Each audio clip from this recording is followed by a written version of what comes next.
The story of the disaster that had happened on Everest in 1996 really captivated me. There's something so gripping about it and so fascinating. It's one of the great mysteries and moments on Everest. Anybody who climbs anywhere in the world knows that and has theories and opinions on what happened. And there is a sense of responsibility in terms of doing justice to it. Everyone associated with this film has been deeply concerned about its authenticity and honoring the characters. We filmed in Kathmandu and actually all the way up to almost 16,000 feet near the base of Everest. So that was very, very authentic. You know, we were in the place where it happened. There was a natural progression which I think really helped us all get into our parts. The foreignness of Nepal, the religion, you know, the music, the sounds, the food, and then you get out into the mountains. You're looking at one of the most spectacular views I've ever seen. I just saw a village up there, frozen waterfall right there, one of the most incredible valleys I've ever seen right there. I just went through the town of probably the kindest people I've ever experienced. Pretty cool, man. Nepal is a world unto its own. It's a beautiful place, but the infrastructure is not set up for typical movie making. Most of what you see as you're hiking up has been carried up by hand and by yaks. To think about an entire crew getting up there every morning and the logistics that it takes to do that is extraordinary. There are times where you have helicopters flying over from one unit to the next unit, transferring an actor to a stunt scene or then bringing them back for something else, or bringing food to the second unit. It was a sight to behold.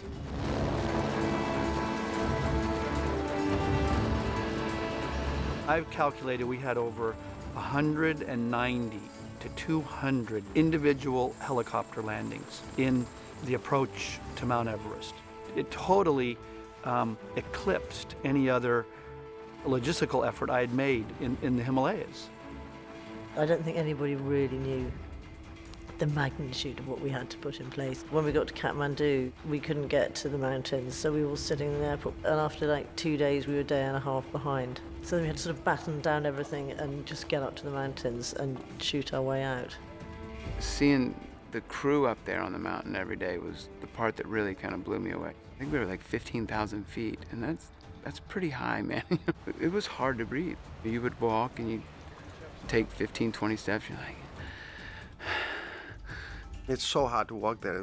People don't realize, even in the hills up towards Everest, you get this mountain sickness, and it's just like every step is like 3 times harder than at home. It was dangerous, or going up to the memorial and going too high too fast and having altitude sickness. So you have a camera guy sitting there and, you know, he's starting to feel like he has the most severe flu he's ever had, and you're trying to do another scene, but you don't even know your name because you're so altitude sick. The crazy thing is, you know, you're feeling those headaches and you're feeling all that pain at night and in the morning, and yet you can't wait to jump back in the helicopter and go up and see the most amazing things you've ever seen, and then realize that you're still only halfway to the top of Everest and you feel like that. If you look right through that gap, there's the summit of Everest. It is 100% real. It gives the film an absolute grounding, and because we shot it at the beginning, the actors got that too. So they had a recent, immediate experience of trekking up towards base camp that they could then use for the rest of the film. We're 2,000 feet, 600 vertical meters to Camp 4. That's roped all the way. So I know you guys can do it, okay? I want you to enjoy yourselves. This is going to be a nice walk up the hill. After leaving Nepal, we moved straight to northern Italy, in Valsanales, right on the border between northern Italy and Austria. There's only very few places you could go to that were going to match the rock and the landscape under the bright blue skies, because that intensity of light at Everest is what we were hoping for. Valsanales was a really amazing place. It's very cold, it's windy. A lot of times you don't have to act, you're just trying to stay on the mountain during scenes. Yeah, these are pretty windy, blustery conditions. It's blowing about, up to 40, 50 kilometers an hour on site here at times. Pretty miserable. A lot of fresh snow blowing around. The temperature is 7.7 degrees centigrade. this? We have wind that's gusting from 10 to 15 to 20 kilometers per hour. So it's really hard on exposed hands and exposed flesh, especially for the camera team and the grips that have to grip bare metal. It's just kind of like Arctic filming conditions. It took them 3 days to get the wind machine up. And when it came to it, we didn't need the wind machine. It was brutal. It was serious with avalanche warnings and, having to move and our sets getting buried and Sherpas having to dig them out, and yet, we persevered and we got some hardcore stuff. Pull out, Rob, back, overtakes him. Boom, take the wind. We had this phrase that I said, please no acting, We are going for the visceral, but the reality of it, not putting on a character, being somebody on a mountain. We do takes on this movie, 15-minute long takes. Baltasar likes to roll and likes us to experience the elements and has pushed us in that way. I love that. Getting as close as you can come to the real thing is always fascinating. There's no substitute for how an environment really impacts upon you, and whether that's freezing wind or driving sleet and snow and your inability to see properly and breathe properly. I'd rather suffer through that knowing that it's going to look authentic and amazing than be uncomfortable. Deep breath. People get bored of nice times, That's like sitting in the sun for 2 months. You just get bored, First day of shooting, minus 30 Celsius. I mean, you could hardly think it was so cold, You get through it in a weird way, and it looks great on film, breath coming out of them and the coldness in their faces. You have to come together when you're uncomfortable. You have to, And there was enough chaos on the set and chaos in the mountains that we all came together. We were on an expedition. We were a team, from day one. We bonded very quickly.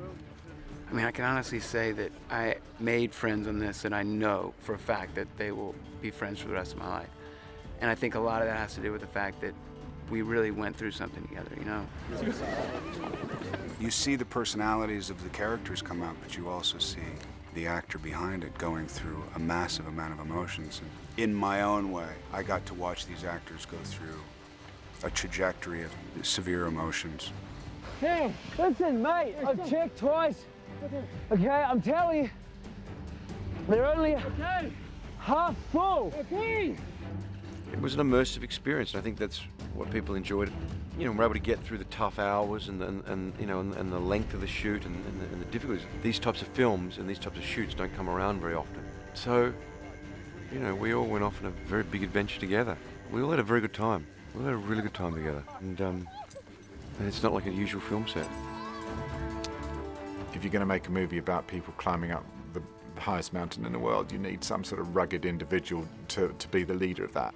Baltasar Kormákur is the perfect mix for the movie. There is a fearlessness to him. He wants this movie to be massive. He wants this movie to feel dangerous. He wants you to feel exhilarated in the process. Yet at the same time, there's a huge beating heart underneath it. That looked good. That's the best one. I call Balt the horse because he's like the strong man, He's extremely competitive, works so hard. He's not going to put you through anything that he wouldn't do himself. He's a great leader in that aspect. I trained a lot myself, bicycling in a snowstorm at home, just getting myself into physical and mental state of being able to sustain focus through this kind of adventure. His approach is so sort of gung-ho. He really doesn't want to hear that you can't do something. And I think the fact that he was an actor first and foremost before he became a director, his sense is like, I've been an actor. I know what it's like, and let's just do it. He's really interested in not just what he thinks he needs, but what the actors might bring beyond what he thinks he needs. So we're encouraged to bring something new on every take. And once he has what he needs, roll a couple more times and see if things come out that he might think were more interesting than things that he might have thought could be part of the scene. And cut. For me, in the end of the day, Everest is a metaphor for any kind of ambition. Whether it's making movies or whatever it is, this is the most clearest picture of that. There's only been one other movie before this film that I've made in my career that the environment of shooting has been similar to. And beyond anything, even more so than the movie itself, the relationships we have all made together have been incredible. This movie, this mountain, deserves that. I think Universal and Working Title know that, and I think they are working as hard as they can and have for so many years developing this project because they want to do service to all the people who perished and those who have been up there, have summited, have come down safely, and those who wish to in the future. Part of being human is reaching out to try and conquer different things. There's something in the human being who wants to do what Jake does in the movie, which is to touch the top of it. I think we've gone a long way towards doing that.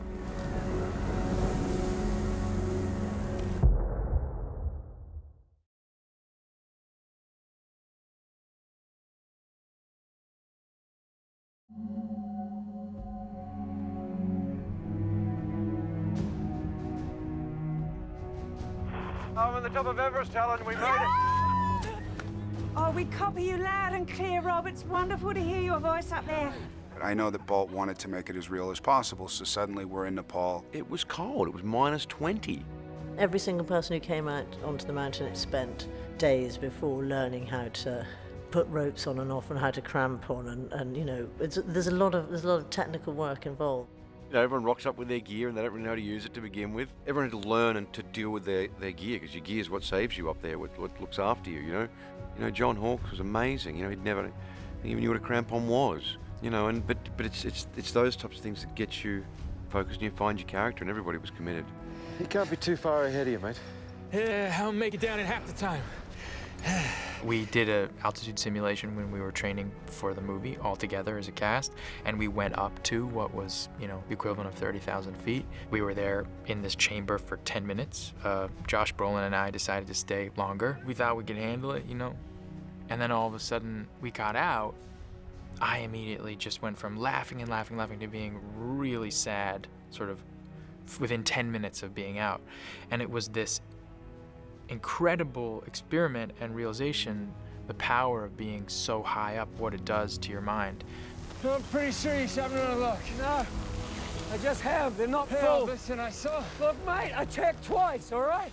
I'm an outdoorsy guy, and I never really climbed. You know, something that never really even piqued my interest. But then going up to just shy of base camp there in Nepal, and you're like, oh man, I might be able to do that. Am I able to do this? And are they treating us like actors doing a story? Or they really want us to be the thing, and they want us to go to boot camp? And are we at war? What are we doing? Once I said yes, we climbed Mount Whitney, we climbed Mount Shasta. Put myself in situations, being a guy who's afraid of heights, was afraid of heights. That scared me literally to death.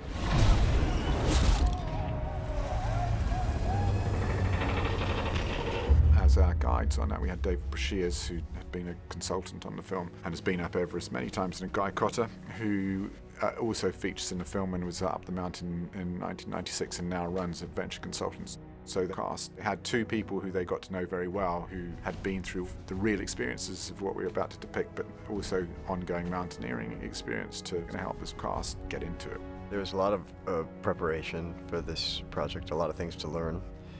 Luckily, we were blessed with David Brashears and Guy Cotter and many other excellent climbers who kind of showed us the ropes, literally. We did training for these actors to teach them how to climb and how to look good, and they did. I think the way that they took these roles on really impressed me. Climbing! I have been so deeply affected and pleased by the level of commitment from the actors to bring authenticity and dignity and truthfulness to the characters and to the story. Everybody afforded themselves pretty well, though, considering most of us hadn't done anything like that before. Hey, we got you. Hold on. We were very safe, and we had all the, you know, Guy Cotter was there to protect us, and you know, and actually called a day once, and then an avalanche happened later in the day in the same place where we were filming. Hold on, guys. We're gonna have to stop. I'm sorry. The avalanche is coming down here. Big storm came in, and if we'd still been up there, we would have all been stuck. So I had to make a call to leave the mountain, which was really tough because we'd only just started filming, but at the end of the day, that's not as important as keeping everybody safe. So, folks, we have an increased avalanche risk, so please safely, slowly make your way down. When you lead a team like that, and you are a team leader, you have to be so charismatic, but also so trustworthy. And a lot of the mountain climbers that we've met, like Guy Cotter and David Bashir since then, they're all kind of similar kind of guys. They're just so reliable, but so lovely and really caring, and you would trust them with your life.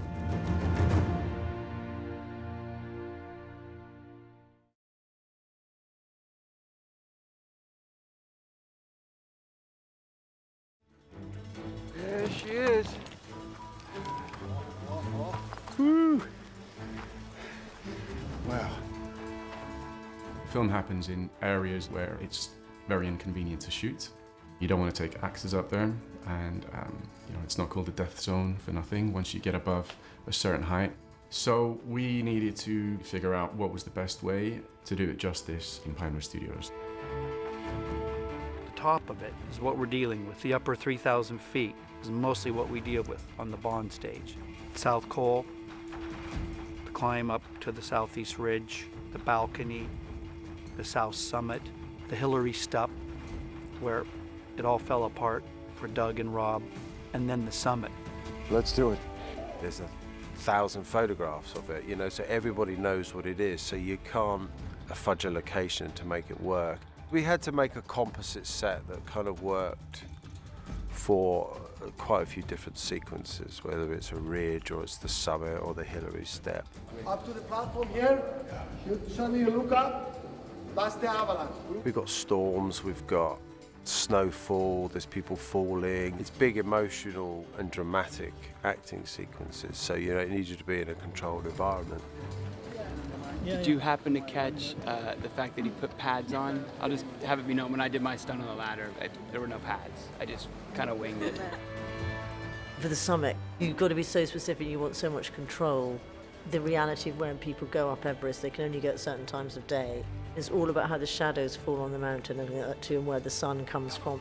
Therefore, in order to replicate it, you need to be able to recreate the light. It gives Sal much more potential to control the light, because during the ascent, it's a beautiful, crisp spring morning. That's the whole kind of gist of the story, that it's all so perfect, all so well, but it, you know, it obviously ends quite badly. The salt we used for the snow in the studios was brutal. I had a lot of scenes with Josh, so we'd kind of go through the same experience, and man, I mean, he's a strong man, but he was saying how harsh it was. You're resorting to imagination more than the reality of what you're going through, and yet you've already created this core group and this core feeling that you can rely on. The Mountain Climbing Award goes. It was really a sum of its parts. It's a set that you shoot from 5 or 6 different angles to be 5 or 6 different moments on the mountain. I like to call it the hair extension way of doing it, because doing it all in pan would be a wig, you know? But like mixing the real stuff with things, of course, we couldn't do it really because it's too high, really makes for both, not only visually, but also, I think, for the performances, makes it much more real. Dardi, the visual effects supervisor, is going to blur the edges and just sort of gel it together. The way we had really wanted to achieve this was by building a 3D model of the entire Everest area. We would match move the cameras, and we would then take those CG cameras and we would put them in the actual location on our 3D model, rotate it to be looking in the correct direction, and then you'd have an absolutely correct geographical version of what you would see. What it also gave us was the ability to do these big, fully CG establishing shots that were inspiring. The way in which you can use visual effects is incredible, and that taking an audience to real places through visual effects rather than to fantastical places is something that interests me a lot. The thing about Ball is he knows what he wants. Ultimately, when he gets there and he's not happy, he'll stop the shoot until it's done right, and that's great because he's a man from the snow and ice, so he knows snow and ice, which obviously makes my job slightly more difficult because he has a very, very critical eye. But it's good because it's always pushing us as a department to try and get it as realistic and gritty and visceral as the story demands. It's been remarkable to see what can be done on a big stage. I found that really reassuring and really caused me to have such a high regard for the quality of this team and their craft that they could take a synthetic mountain in a big stage and make it look and feel like the top of Mount Everest.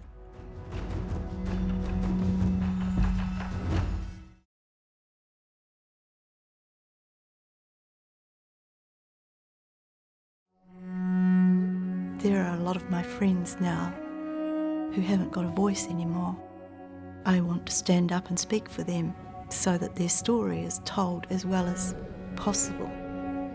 I believe that those who tell stories have a responsibility of doing it the best way they can. We went to New Zealand to meet the loved ones of the characters in the story. Jason came over in September 2013 with the producers and with Baltasar Kormákur, the director. They all impressed us with their stated aim to try to make as authentic a production as possible. Yeah, what are we doing in a planet? Everyone I met, the first thing they said was, tell me more about this person. How did they act on the mountain? How do they speak? How do they move? It was really quite extraordinary. I'd never heard their side or met these people and then heard their experience of it and their thoughts on it all. Jason was taking his role as playing Rob really to heart. He wanted to know so much more than just about Rob as it happened in the story. I was working as a doctor in a high-altitude medicine clinic, and Rob Hall and his climbing partner Gary Ball were trekking through on their way up to try and ascend Everest. Rob invited me, not out to dinner, but to go and climb with him in Alaska. So that was our first date, so to speak. So that was rather wonderful. He was a natural leader and a gentleman, not prone to making snap decisions. He was a man that I would have followed in the mountains. Everybody in our group held him in very high esteem. He's just a great guy. He had a sense of confidence, not just in himself, but also that this whole group was going to come together and function well as a team. Our bodies will be literally dying, and I mean literally dying. So the game is, can we get you up to the top and down to the bottom before that happens? You sure can. In the 96 year, the team that we had was a really good one. Everybody got on well. They were a team. I'm at the top of Everest, Helen. We made it. We did not know that storm was coming. Go to Rob. You've got to get yourself down. A storm coming at you is different than a storm coming up underneath you. And so you're in great shape 1 second, 2 or 3 minutes later, it's trying to blow you off the hill. The weather was bad, and there was still more than 20 people out at nightfall. Get out there! I need help! I didn't really think I was going to live through it. In fact, I was absolutely certain I was dead. Everest during the day and Everest at night are two different places, and one of them you really don't want to be on. I have no idea why I opened my eyes. As I awaken, I can see my wife and children.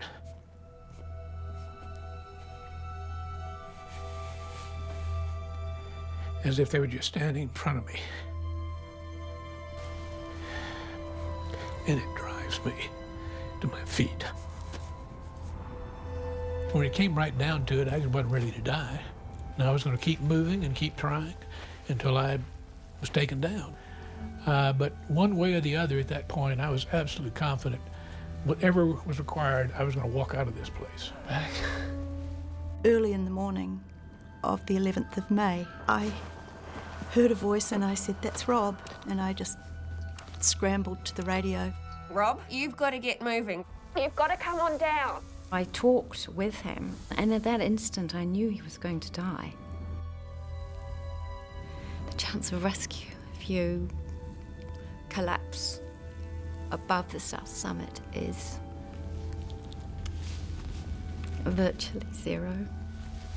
Rob used to say, "You might as well be on the moon."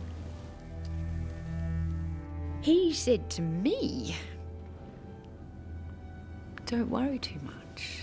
And I hugged my 33-week pregnancy and didn't feel alone.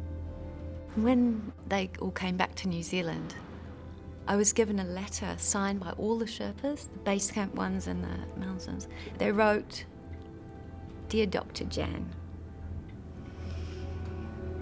we're sorry we couldn't rescue Rob. Too much windy on South Col." And then all their names.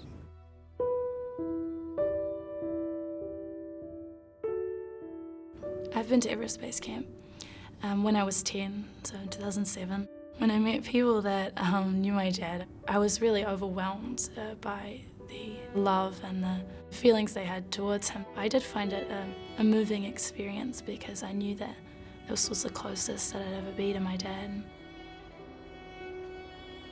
Peachy. It turned out to be maybe the best thing that's happened to me in the last 20 years. It saved my marriage, it saved my relationship with my kids. I now live much more in the present. I am much more at peace. If I knew every bit of pain, every bit of loss, I'd do it again in a heartbeat. I think we do need to shine the light on people who do extraordinary things, and that is my hope. And people see those things and think, we can do extraordinary things.